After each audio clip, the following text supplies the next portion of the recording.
అమెరికాలకు పోయి అక్కడ పోయి నేను చాలా మంది తల్లిదండ్రులు కూడా చూస్తున్నాను, ఎప్పుడైనా ఎవరైనా చనిపోతే కూడా రావట్లేదు అని విన్నాం. కొడుకులు కూడా రావట్లేదు, కూతుర్లు కూడా రావట్లేదు.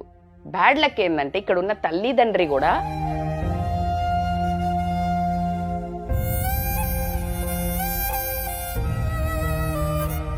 ఎంత మంచితనమా, పిచ్చితనమా, చేతగానితనమా, కొడుకో కూతురు మీద ఇంకా మమకారం జావకన అర్థం కావట్లేదు. ఉషా ఏం చెప్తారంటే, రాకలేరా ఇప్పుడు నువ్వు వచ్చి చేసేదేమున్నది ఈ బతుకున్నోళ్ళు, ఎందుకంటే వాళ్ళకి డబ్బులు ఖర్చు, వీళ్ళ పిచ్చి పాడవడా, ఆ పైసలతో వాళ్ళు ఏం చేస్తారు ఉషా?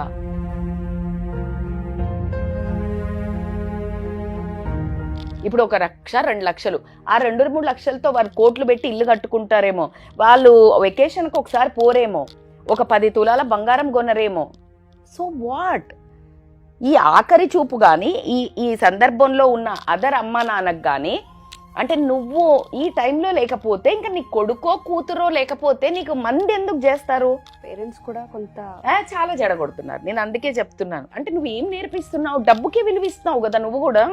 ఇప్పుడు ఎందుకులే, ఇప్పుడు వద్దులే, నువ్వు వచ్చి ఏం చేస్తావు, దేనికి మరి బ్రతికేది? ఇప్పుడు నీకు ఒక 10 లక్షలు 50 లక్షలు కోట్లు పెట్టి ఇక్కడ 2 స్థలాలు కొన్నా, నీకు 3వ స్థలం కొనాలని అగడు. నీకు ఆరోగ్యం లేకపోతే మాత్రం నీకేమనంటే హే బానే ఉంది నాకేమైందిరా? ఈ పిచ్చితనాన్ని, ఈ ప్రేమను, ఈ మమకారాన్ని తల్లి కూతురు కొడుకు ఏం చేస్తున్నారంటే చేతగానితనం కింద అలుసుగా ఆసరాగా తీసుకొని వాళ్ళకు అవసరం ఉన్నప్పుడు మాత్రము అడ్డదిడ్డంగా వాడుకుంటున్నారు. రామ్ గోపాల్ వర్మ గారు నిన్ననే ఒక ఇన్స్టాలో రీల్ చూస్తుంటే వండర్ఫుల్ మెసేజ్. అందుకే కొంతమంది ఆయనకి బయాస్గా ఫ్యాన్స్ ఉంటారు, బయాస్గా యాంటీ ఉంటారు. బికాజ్ ఆయన చెప్పిన వండర్ఫుల్ వర్డ్స్ ఉషా ఏం చెప్పారంటే, పిల్లలు వాడుకుంటారు మిమ్మల్ని. చిన్నప్పుడు చాక్లెట్లు, ఏరోప్లేన్లు అవి కావాలి అని మారం చేస్తారు. టీనేజ్లో ఉన్నప్పుడు బండు కొని మనీ, లేకపోతే చదువు కోసము. పెద్దయ్యాక ఆస్తులు ఇవి ఇచ్చి నీ అవసరం అయిపోతుంది, కార్లు బండ్లు అయిపోయాక, వెళ్ళిపోయిన తర్వాత దే వోంట్ రిమెంబర్, ఎందుకంటే వాళ్ళ చేతులకు సంపాదన వచ్చింది కాబట్టి నీ అవసరం లేదు. పేరెంట్స్కి ఇచ్చే మెసేజ్ ఏంటి అని అంటే, అతిగా ఇప్పుడు ఈ కంటెంట్లు ఇప్పుడు జరిగిన వాస్తవంలో కూడా పేరెంట్స్కి చెప్పాల్సిన మెసేజ్ ఏంటంటే, కొంచెం పిచ్చి తగ్గించుకోండి. పిచ్చి అంటే ఏంటి? పిచ్చి ప్రేమ తగ్గించుకోండి. తగ్గించుకోమంటే తగ్గుద్దాం మేడం, మీరు మీకు తగ్గుద్దా అని నన్ను అంటారు. తగ్గదు. అటాచ్మెంట్లో డిటాచ్మెంట్ వేర్. ఈ స్పిరిచువల్ లీడర్స్ అంతా బోధించేది అదే. అటాచ్మెంట్ ఉండాలి. వాళ్ళు తంతారు అనే ముందు తన్నించుకోకుండా మనం పక్కకు సైడ్ అయిపోయి గుండె గట్టిగా చేసుకొని ఎమోషనల్ ఫీలింగ్ని గనక నువ్వు యాక్సెప్ట్ చేయడం మొదలు పెట్టావు అంటే నరకానికి, అంటే వాళ్ళు చనిపోయిన తర్వాత నరకం కాదు, చస్తూ మాత్రం బ్రతకడం జరుగుతుంది. ప్రతిరోజు కూతురు కానీ కొడుకు కానీ ఫోన్ చేయకపోయినా, ఫోన్ చేసినప్పుడు, ఈ క్లాసులు పీకినా, ఫోన్ చేసినప్పుడు వాళ్ళు ఏ ప్రవర్తనను రోజు వాళ్ళని కృంగదీయడం జరుగుతుంది.